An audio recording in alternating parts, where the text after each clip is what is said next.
printing. This is a Prusa Mk3 i3, and I've been printing a lot of hours. I don't know, 100 plus hours on this, and it just kind of, it's not printing the way it was printing at the beginning of this run. So I'm going to go through a few things. I'm going to do a cold pull.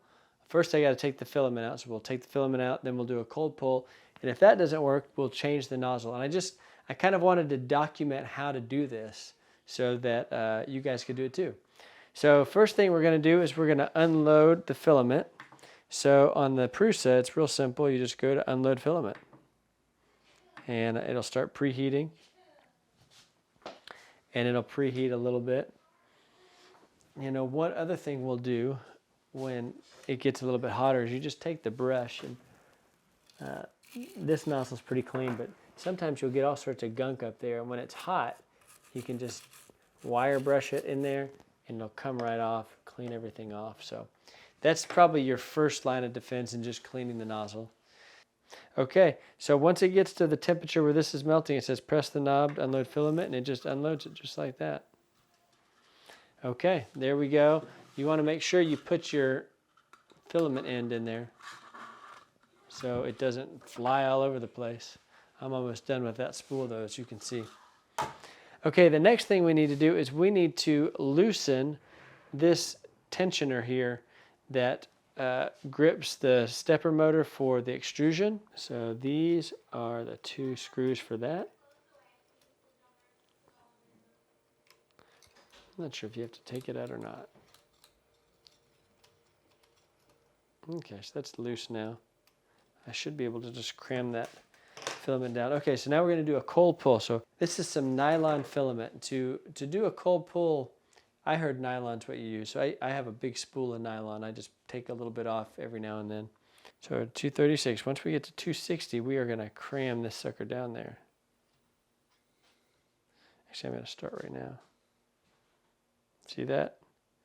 So you want to be putting a little, okay, so it's already melted. So now I'm going to get the settings down. Where's settings? And I'm going to take the temperature all the way down. Okay, while this is cooling down over here, let me show you what this is doing in here. So the nozzle, it looks kind of like this. It comes in here and then it comes out, and then there's the hole right there.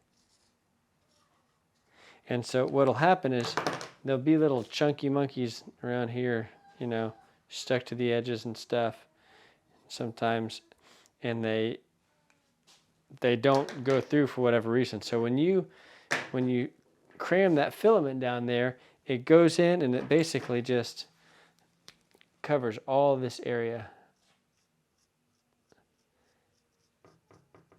And it comes out here. And then you wait for it to get cold, and then you heat it back up again. And while you're heating it back up, you pull.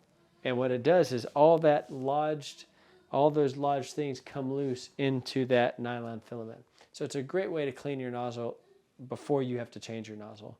But I've heard about every 200 hours is good to change your nozzle for good prints. And that's been my experience too. The temperature's cooled down. It's at 56 degrees Celsius. What I'm going to do is I'm going to jack it up, or even I'll just preheat it to PLA. So it's going to start going up, and I'm going to put constant tension on it. I like to wrap it around one hand while I pull up with the other. Just put constant tension on it until it's going to break loose here, probably around 100 degrees or so. It's at 82, 92. There we go. All right, so you can see if you can zoom in on that nozzle, on that tip. And that's what it looks like the first time. That's not a real clean, it usually looks a lot sharper than that. So I'm gonna do one more pull here. Yeah, snip the tip off that. And jack the temp up.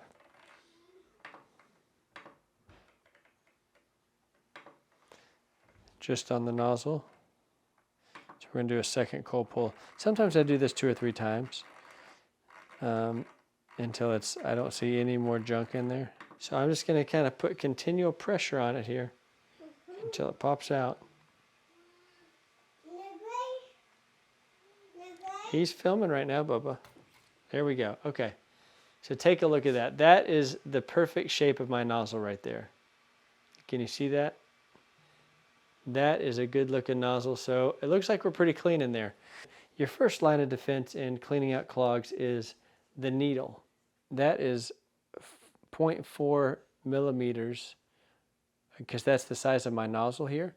And so what you do with that is you heat it up to normal PLA temperature, and then you just put it in here. You just kind of feed it in there. And this is usually you'll have a filament in there. I don't have any filament in there right now, but that will ensure that you do have a flow going through there. Now, it doesn't necessarily ensure that all the little chunks that are caked on the side of your nozzle are going to come out, but it will get you flow. To change the nozzle, what I prefer to use is these sockets. Get a little bit of gunk on here and clean off. And I'm going to make sure the temp is up to a good amount. Now, you got to be very careful because you can burn the heck out of your hand, and all of us have at one time or the other. But I like to just get in here. That's it. Now, you don't want to touch that because it is crazy hot. Then you grab your other nozzle, and I stick it in there, and you just put it in there and screw it in. And I just hand tighten it with this. I don't want to really crank on it, but I get it plenty tight that way. And that's how you do it. My name is MJ, and I'm a potter. We actually got into 3D printing because of pottery. At first, I was super intimidated by 3D printing, but we've discovered that it's actually really practical for schoolwork, for hobbies, around the house, and in my work. If you're interested in learning more about 3D printing, click subscribe and join me and my kids at 3D Elementary. Thanks for watching, and keep on learning.